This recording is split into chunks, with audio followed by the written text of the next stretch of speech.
ಹಿಂಗೆ ಕೂತಿದ್ದೀವಿ. ಯಾವುದೋ ಇನ್ನೂ ದಿನ ಒಬ್ಬ ಅಭಿಮಾನಿ ಬಂದು ಅವರು ಗಿಲ್ಲಿ ಫೋಟೋ ಹಾಕ್ಬಿಟ್ಟು ಅಲ್ಲಿ ಪಳಾರ್ ಗಿಲ್ಲಿ ಅಂತ ಬರೆದ್ಬಿಟ್ಟು ಕೊಟ್ಟೋಗಿದ್ದಾನೆ ಗಿಫ್ಟು.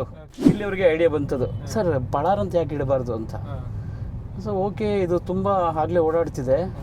ಇಲ್ಲ, ಪಳಾರ್ ಅಂದರೆ ಪಳಾರ್ ನನ್ನ ಮಗ ಅಂದರೆ ಭಾಳ ಕಿಲಾಡಿ. ಹೇಳ್ತಾರೆ ಒಂದೇ ಪ್ರಶ್ನೆ ಸರ್, ಹೀರೋಯಿನ್ ಯಾರು ಅಂತ. ಆಮೇಲೆ ನಿಮ್ಗೆ ಅಲ್ಲೂ ಕೂಡ ಸಿಕ್ಕಾಪಟ್ಟೆ ಪ್ರಶ್ನೆ ಬಂತು.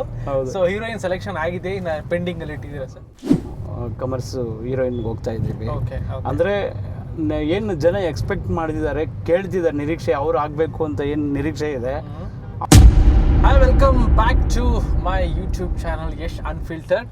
ಸೊ ಇವತ್ತು ನನ್ನ ಕಾರ್ಯಕ್ರಮದ ಗೆಸ್ಟ್ ಬಂದ್ಬಿಟ್ಟು director Chandramohan sir. Hi, welcome sir. Thank you. ಹೇಗಿದ್ದೀರಾ ಸರ್? ಫೈನ್. ಸೂಪರ್. ಸೊ ಈಗಾಗಲೇ ಒಂದಷ್ಟು ಸಿನಿಮಾಗಳನ್ನ ಡೈರೆಕ್ಟ್ ಮಾಡಿದ್ದಾರೆ. ಆ್ಯಂಡ್ ಫಾರೆಸ್ಟ್ ಅಂತ ಇತ್ತೀಚೆಗೆ ಒಂದು ಅವ್ರ ಸಿನಿಮಾ ಬಂತು, ಮಲ್ಟಿ ಸ್ಟಾರ್ ಹಾಕೊಂಡು ಮಾಡಿದ್ರು. ಆ್ಯಂಡ್ ಈಗ ಮೋಸ್ಟ್ ಎಕ್ಸ್ಪೆಕ್ಟೆಡ್ ಸಿನಿಮಾ ಪಳಾರ್ ಸಿನಿಮಾದ ಡೈರೆಕ್ಟರ್.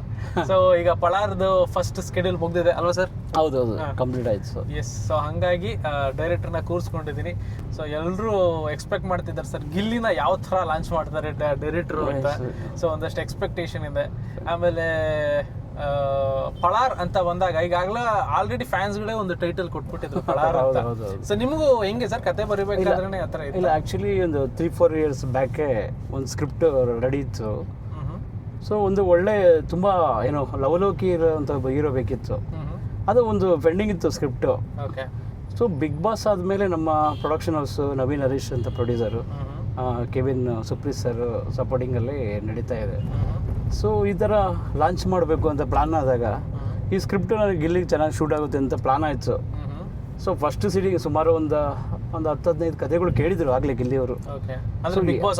ಬಿಗ್ ಬಾಸ್ ಇಂದ ಹೊರಗಡೆ ಬಂದಮೇಲೆ ಇವನ್ ಒಂದು ವಾರದಲ್ಲೇ ತುಂಬ ಜನ ಪ್ರೊಡ್ಯೂಸರ್ಸ್ ಸಿನಿಮಾ ಮಾಡಬೇಕು ಅಂತ ಒಂದು 10-15 ಕಥೆಗಳು ಕೇಳಿಸಿದ್ದಾರೆ. ಯಾವುದೂ ಸೂಕ್ತವಾಗಿರಲಿಲ್ಲ. ಒಂದು ಸಿಟ್ಟಿಂಗ್ ಕೆವಿನ್ ಅವ್ರ ಆಫೀಸಲ್ಲೇ ಕೂತ್ಕೊಂಡು ಒಂದು ಕತೆ ರೀಡಿಂಗ್ ಕೊಟ್ವಿ. ಅಲ್ಲಿಂದ ಒಂದು ಜರ್ನಿ ಸ್ಟಾರ್ಟ್ ಆಯಿತು. ಯಾಕೆಂದರೆ ಫಸ್ಟು ಗಿಲ್ಲಿಯವರು ಅಂತ ಯೋಚನೆ ಬಂದಾಗ ಅವರು ಏನು ಡೈಲಾಗ್ ವರ್ಷನ್ ಇರ್ಬೋದು, ಅವರು ಬಾಡಿ ಲ್ಯಾಂಗ್ವೇಜ್ ಇರ್ಬೋದು, ಮ್ಯಾನರಿಸಮ್ಮು, ಇಲ್ಲಿವರೆಗೂ ಏನು ಸಿನಿಮಾಗಳಲ್ಲಿ ಅಂದರೆ ರಿಯಾಲಿಟಿ ಶೋನಲ್ಲಿ ಇರ್ಬೋದು, ಯೂಟ್ಯೂಬ್ ಚಾನಲ್ ಇರ್ಬೋದು, ಅವ್ರೇನು ನಲ್ಲಿ ಮೂಳೆ ಎಲ್ಲ ಮಾಡಿದ್ರಲ್ಲ, ಸೊ ಅದರಲ್ಲಿರ್ಬೋದು. ಅದು ಹೊರತಾಗಿ ಬೇರೆ ಏನಾದರೂ ಮಾಡಬೇಕು ಪ್ಲ್ಯಾನ್ ಮಾಡಿದ್ವಿ. ಬಟ್ ಕ್ಯಾರೆಕ್ಟರೈಸೇಷನ್ ಎಲ್ಲ ಬೇರೆ ಥರ ತೋರಿಸಿದ್ವಿ. ಇಲ್ಲಿವರೆಗೂ ಗಿಲ್ಲಿನ ಎಲ್ಲಿ ನೋಡಿದಿರೋ ಅದನ್ನು ಹೊರತಾಗಿ ಒಬ್ಬ ಆರ್ಟಿಸ್ಟ್ ಆಗಿ ಅದು ಒಂದು ಕ್ಯಾರೆಕ್ಟರೈಸೇಷನ್ ಮೇಲೆ ಹೋಗುವಂಥ ಪಳಾರ್ ಸಿನಿಮಾ. ಟೈಟಲ್ ಫಿಕ್ಸ್ ಆಗಿದ್ದು? ಇಲ್ಲ, ಆ್ಯಕ್ಚುಲಿ ಒಳ್ಳೆ ಟೈಟ್ಲ್ ಹುಡುಕ್ತಾ ಇದ್ವಿ. ನಂಬಲ್ಲ, ಯಾಕೆಂದರೆ ಇಡೀ ಟೀಮ್ ಕೂತಿದ್ದೀವಿ ಆಫೀಸಲ್ಲಿ. ಸೊ ಟೈಟ್ಲ್ ಇಡಲೇಬೇಕಿದೆ. ನಿಮ್ಮ ಪೂಜೆಗೆ ಹೋಗ್ತಾ ಇದ್ದೀವಿ, ಮುಹೂರ್ತಕ್ಕೆ, ಅವ್ರ ಬರ್ತ್ಡೇ ದಿವಸ ಪೂಜೆಗೆ ಹೋಗ್ತಾ ಇದ್ದೀವಿ.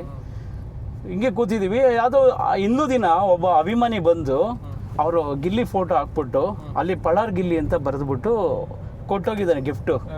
ಸೊ ಹಿಂಗೆ ಯೋಚನೆ ಮಾಡ್ತಾ ಎದುರುಗಡೆ ನೋಡಿದ್ವಿ. ನಮ್ಮ ಗಿಲ್ಲಿ ಅವ್ರಿಗೆ ಐಡಿಯಾ ಬಂತದ್ದು, ಸರ್ ಪಳಾರ್ ಅಂತ ಯಾಕೆ ಇಡಬಾರ್ದು ಅಂತ. ಸೊ ಓಕೆ, ಇದು ತುಂಬ ಆಗಲೇ ಓಡಾಡ್ತಿದೆ. ಇಲ್ಲ, ಪಳಾರ್ ಅಂದರೆ ಪಳಾರ್ ನನ್ನ ಮಗ ಅಂದರೆ ಭಾಳ ಕಿಲಾಡಿ ನನ್ನ ಮಗ. ನಮ್ಮ ಕ್ಯಾರೆಕ್ಟರೈಸೇಷನ್ ಕೂಡ ಹಂಗೆ ಇತ್ತು. ಆವಾಗ ಯೋಚನೆ ಮಾಡಿದ ಅದಾದಮೇಲೆ ನಮ್ಮ ಇವರು ಡೈರೆಕ್ಟ್ರು ಚೇತನ್ ಇದ್ದಾರಲ್ಲ, ಭರ್ಜರಿ ಚೇತನ್, ಸೊ ಅವ್ರ ಜೊತೆ ಒಂದು ಸ್ವಲ್ಪ ಡಿಸ್ಕಸ್ ಮಾಡಬೇಕಾದ್ರೆ ಅವರು ಒಂದು 2-3 ಟೈಟ್ಲ್ ಹೇಳ್ತೀನಿ ಅಂದ್ಬಿಟ್ಟು ಫಸ್ಟು ಟೈಟ್ಲ್ ಹಿಡಿದು ಇದನ್ನು ಪಳಾರ್ ಅಂತ. ಸೊ ಎಲ್ಲ ಮ್ಯಾಚ್ ಆಯಿತು, ಗುಡ್ ಟೈಟ್ಲ್ ಅಂದ್ಕೊಂಡ್ವಿ. ಅಲ್ಲಿಂದ ಸ್ಟಾರ್ಟ್ ಆಯಿತು. ಅಲ್ಲಿಂದ ಪಳಾರ್ ಜರ್ನಿ ಸ್ಟಾರ್ಟ್ ಆಯಿತು. ಈಗ ನೀವು ಹೇಳಿದ್ರಿ ಸರ್, ಒಂದಷ್ಟು ಅವರ ಶಾರ್ಟ್ ಫಿಲ್ಮ್ಸ್ಗಳೆಲ್ಲ ನೋಡಿದ್ದೀನಿ ಅಂತ.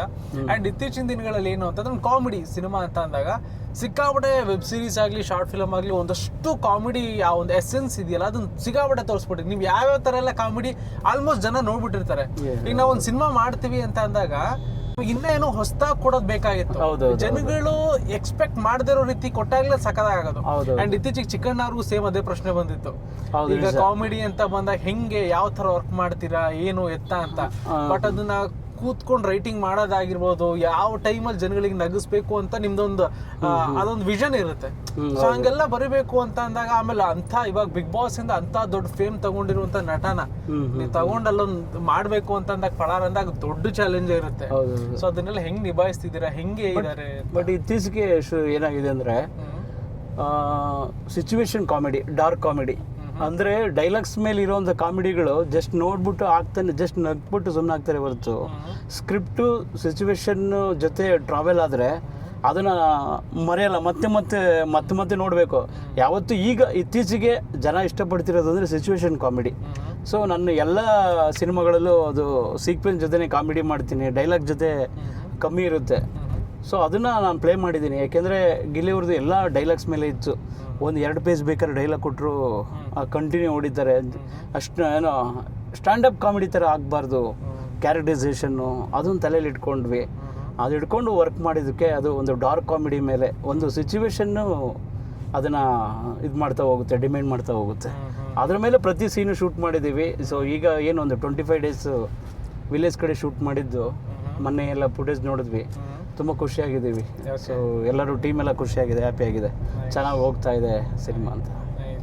ಆ್ಯಂಡ್ ನೀವು ಪ್ರೆಸ್ ಮೀಟ್ ಮಾಡಿದಾಗಿಂದ ಅಂದರೆ ಮುಹೂರ್ತ ಮಾಡಿದಾಗಿಂದ ಎಲ್ಲರೂ ಕೇಳ್ತಾರೆ ಒಂದೇ ಪ್ರಶ್ನೆ ಸರ್, ಹೀರೋಯಿನ್ ಯಾರು ಅಂತ. ಆಮೇಲೆ ನಿಮ್ಗೆ ಅಲ್ಲೂ ಕೂಡ ಸಿಕ್ಕಾಪಟ್ಟೆ ಪ್ರಶ್ನೆ ಬಂತು. ಸೊ ಹೀರೋಯಿನ್ ಸೆಲೆಕ್ಷನ್ ಆಗಿದೆ, ಇನ್ನು ಪೆಂಡಿಂಗ್ ಅಲ್ಲಿ ಇಟ್ಟಿದ್ದೀರಾ ಸರ್? ಇದು ಅದೊಂದು ಸ್ವಲ್ಪ ದಿನ, ಯಾಕೆಂದರೆ ಇನ್ನೂ ನೆಕ್ಸ್ಟ್ ಶೆಡ್ಯೂಲ್ ಹೋಗ್ತಾ ಇದ್ದೀವಿ ಹೀರೋಯಿನ್ ವರ್ಷನ್. ಬಟ್ ಒಂದು ನ್ಯೂ ಕಮರ್ಸ್ ಹೀರೋಯಿನ್ಗೆ ಹೋಗ್ತಾ ಇದ್ದೀವಿ. ಅಂದರೆ ಏನು ಜನ ಎಕ್ಸ್ಪೆಕ್ಟ್ ಮಾಡಿದ್ದಾರೆ, ಕೇಳ್ತಿದ್ದಾರೆ, ನಿರೀಕ್ಷೆ ಅವ್ರು ಆಗಬೇಕು ಅಂತ ಏನು ನಿರೀಕ್ಷೆ ಇದೆ, ಅವರು ಕೂಡ ಒಂದು ಏನು ಮಾತುಕತೆ ನಡೀತಾ ಇದೆ. ಸೊ ಅವ್ರ ಜೊತೆ ಒಂದ್ಸಲಿ ಮೀಟಿಂಗ್ ಇದೆ, ಲೈಕ್ ಏನು ಕಾವ್ಯ ಅವ್ರ ಜೊತೆ. ಸೊ ಒಂದ್ಸಲಿ ಮಾತಾಡಿದ್ಮೇಲೆ ಆಮೇಲೆ ಅನೌನ್ಸ್ ಮಾಡೋಣ ಅಂತ ಏನೇನು ಅವ್ರ ಜೊತೆ ಮೀಟಿಂಗ್ ಇದೆ. ಹೌದು, ಅಂದರೆ ಇದು ಟೋಟಲ್ ಈ ಮೇಯ್ನ್ ಪಳಾರ್ ಅಂದರೆ ಒಂದು ಗಿಲ್ಲಿ ಕ್ಯಾರೆಕ್ಟರೈಸೇಷನ್ ಮೇಲೆ ಸಿನಿಮಾ ಹೋಗೋದ್ರಿಂದ. ಸೊ ಇನ್ನೆಲ್ಲ ಬರೋ ಪಾತ್ರಗಳಷ್ಟೇ, ಇಡೀ ಪಾತ್ರಗಳನ್ನು ಇಡೀ ಸಿನಿಮಾನ ಕ್ಯಾರಿ ಮಾಡ್ತಾ ಹೋಗುತ್ತೆ.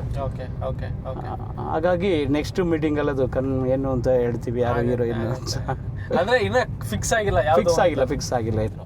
ಓಕೆ, ಸೊ ಹೇಳಕ್ಕಾಗಲ್ಲ, ಜನಗಳು ಇಷ್ಟಪಡೋ ಹೀರೋಯಿನ್ ಬರ್ಬೋದು ಅವರು. ಓಕೆ, ಅವರೇ ಮೇಯ್ನ್ ಆಗಿ ಅನ್ನೋದಕ್ಕಿಂತ ಸೊ ಬರ್ತಾರೆ, ಅದನ್ನ ಎಷ್ಟು ಮುಂದಿನ ದಿನ ನಾವು ತಿಳಿಸ್ತೀವಿ ಏನು ಅಂತ.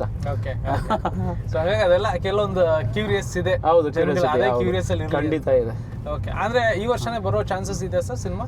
ಖಂಡಿತ ಈ ವರ್ಷ. ಹೌದೌದು, ಈ ವರ್ಷನೇ ಬರ್ತೀವಿ. ಆ್ಯಕ್ಚುಲಿ ದೀಪಾವಳಿ ಅಂತ ಪ್ಲಾನ್ ಇದೆ. ಅದು ಒಂದು ಸ್ವಲ್ಪ ವರ್ಕ್ ಲೋಡ್ ಇದೆ ಅದ್ರ ಮೇಲೆ, ಸೊ ಪ್ರೆಸರ್ ಇದೆ. ಬಟ್ ನವಂಬರ್ ದೀಪಾವಳಿ ಟೈಮಲ್ಲಿ ಪ್ಲಾನ್ ಮಾಡೋಂಥ ಐಡಿಯಾ ಇದೆ, ಗೊತ್ತಿಲ್ಲ. ಎಲ್ಲ ಕೆಲಸಗಳಾದರೆ ನವಂಬರ್ ದೀಪಾವಳಿಲಿ ಬರ್ಬೋದು ಸರ್. ಈಗ ನೀವು ಇಷ್ಟು ಸಿನಿಮಾ ಹಿಂದೆ ಮಾಡ್ಕೊಂಬಂದ್ರಿ, ಆ ಸಿನಿಮಾಗಳಿಗೂ ಈ ಸಿನಿಮಾಗಳಿಗೂ ಏನಾರ ಈಗ ಪ್ರೆಷರ್ ಅಂತ ಹೇಳಿದ್ರಲ್ಲ, ಈ ಸಿನಿಮಾದಲ್ಲಿ ಪ್ರೆಷರ್ ಹಿಂಗಿದೆ ಹಿಂದಿನ ಸಿನಿಮಾಗೆ ಕಂಪೇರ್ ಮಾಡಿದ್ರೆ? ನಾನು ಗಿಲ್ಲಿನ ಈಗ ಹೊಸ್ದಾಗಿ ತೋರಿಸೋದೇ ಒಂದು ಇದು ಏನೋ ಚಾಲೆಂಜಿಂಗ್. ಯಾಕೆಂದ್ರೆ ಲೀಡ್ ಆಗಿ ಇದು ಫಸ್ಟ್ ಸಿನಿಮಾ ಅವ್ರದ್ದು. ಹೌದೌದು, ಫಸ್ಟ್ ಹೀರೋ ಆಗಿ ಇಡೀ ಸಿನಿಮಾನ 2.5 ಗಂಟೆ ತಾನು ನಿಂತ್ಕೊಂಡು ನೋಡೋದಿಲ್ಲ. ಈಗ ಉಪದೀಕ್ಷೆ ಮಾಡಿದ್ವಿ, ಉಪದೀಕ್ಷೆ ಚಿಕ್ಕಣ್ಣ ಎಷ್ಟೇ ಫಿಲಮ್ ಮಾಡಿದ್ರು ಅದು ಅವರು ಮೇಯ್ನು ಇಡೀ ಸಿನಿಮಾನ ನನ್ನ ಮೇಲೆ ನೋಡ್ತಾರ ಅಂತ ಒಂದು ಅವ್ರಿಗೂ ಡೌಟ್ ಇತ್ತು.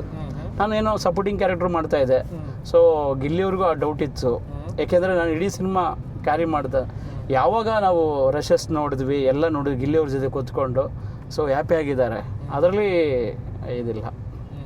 ಸ್ವಲ್ಪ ಗಿಲ್ಲಿ ಒಂಚೂರು ಲುಕ್ನ ಸ್ವಲ್ಪ ಚೇಂಜ್ ಮಾಡಿ, ಸ್ವಲ್ಪ ಮೀಸೆ ಗೀಸೆ ಎಲ್ಲ ದಪ್ಪ ಬಿಡಿಸಿದ್ದೀರಾ? ಹೌದು. ಕ್ಯಾರೆಕ್ಟರ್ ಏನಾದ್ರು ಹೇಳ್ಬೋದಾ ಸರ್? ಕ್ಯಾರೆಕ್ಟರೈಸೇಷನ್ ಪಳಾರ್ ಅಷ್ಟೇ ಅಲ್ಲ, ಅವ್ರ ಪಾತ್ರ ಏನಿರುತ್ತೆ, ಯಾವ ಥರ ಅಂತ ಏನಾರ ಅಂದರೆ ನೀವು, ಏಕೆಂದರೆ ನಮಗೆ ಜಾಸ್ತಿ ವರ್ಕ್ ಆಗೋದೆ ನಿಮಗೆ ಒಬ್ಬ ಏನೂ ಕೆಲಸ ಮಾಡದೆ ಇರೋವಂಥ ಪಾತ್ರಗಳೇ ಯಾವತ್ತೂ ನಮಗೆ ಹೊಸ ವಿಷಯಗಳನ್ನ ತಂದುಕೊಡುತ್ತೆ. ಜವಾಬ್ದಾರಿ ಇರಲ್ಲ ವಿಲೇಜಲ್ಲಿ, ಈ ಪಾತ್ರಗಳು ಜಾಸ್ತಿ ನಮಗೆ ಹೊಸ ವಿಷಯಗಳನ್ನ ತಂದುಕೊಡುತ್ತೆ. ಜವಾಬ್ದಾರಿ ಇದೆ, ಅವ್ನು ಕೆಲಸಕ್ಕೆ ಹೋಗ್ತಾನೆ ಬರ್ತಾನೆ ಅಂತ ಆಗ್ಬಿಡುತ್ತೆ. ಅದ್ರ ಮೇಲೆ ಜಾಸ್ತಿ ವರ್ಕ್ ಮಾಡಿದ್ದೀವಿ, ಆ ಕ್ಯಾರೆಕ್ಟರೈಸೇಷನ್ ಇರುತ್ತೆ. ಸೂಪರ್ ಆಗಲಿ ಸರ್, ಚೆನ್ನಾಗಿ ಹೋಗ್ತಾ ಇದೆ, ಎಲ್ಲ ಕಡೆ ಒಳ್ಳೆ ಟಾಕ್ಸ್ ಇದೆ. ಸೊ ನಿಮ್ಗೆ ಇನ್ನೊಂದು ಒಳ್ಳೆ ಸಕ್ಸಸ್ ಸಿಗ್ಲಿ ಪಳಾರಿಂದ. Thank you. ನಿಮ್ಗೂ ಒಂದು, ಯಾಕಂದ್ರೆ ಅದರ ಒಂದು ಸಿನಿಮಾ ಸಕ್ಸಸ್ ಆಯ್ತು ಅಂದ್ರೆ ಡೈರೆಕ್ಟರ್ ಇಂದ ಆ ಸಿನಿಮಾದ ಟ್ಯಾಗ್ ಇರುತ್ತೆ ಅಂತ. ಹೌದೌದು, ನಿಮ್ಗೂ ನೆಕ್ಸ್ಟ್ ಪಳಾರ್ ಅಂತ ಒಂದು ಬರ್ಲಿ, ಪಳಾರ್ ಡೈರೆಕ್ಟರ್ ಅಂತ. ಈಗ ಅಯೋಗ್ಯ ಮಹೇಶ್ ಅಂತ ಹೆಂಗ್ ಹೇಳ್ತಿರೋ, ನಿಮ್ಗೊಂದು ಪಳಾರ್ ಡೈರೆಕ್ಟರ್ ಅಂತ. ಹೌದೌದು, ಪಳಾರ್ ಡೈರೆಕ್ಟರ್. ಎಸ್. ಅಡ ಇಟ್ಟಿರೋ ನಿಮ್ಮ ಚಿನ್ನವನ್ನ ತಕ್ಷಣ ಬಿಡಿಸ್ಬೇಕಾ? ನಿಮ್ಮ ಚಿನ್ನವನ್ನ ಬೆಸ್ಟ್ ಪ್ರೈಸ್ಗೆ ಮಾರ್ಬೇಕಾ? ಕಾಲ್ 8722484848.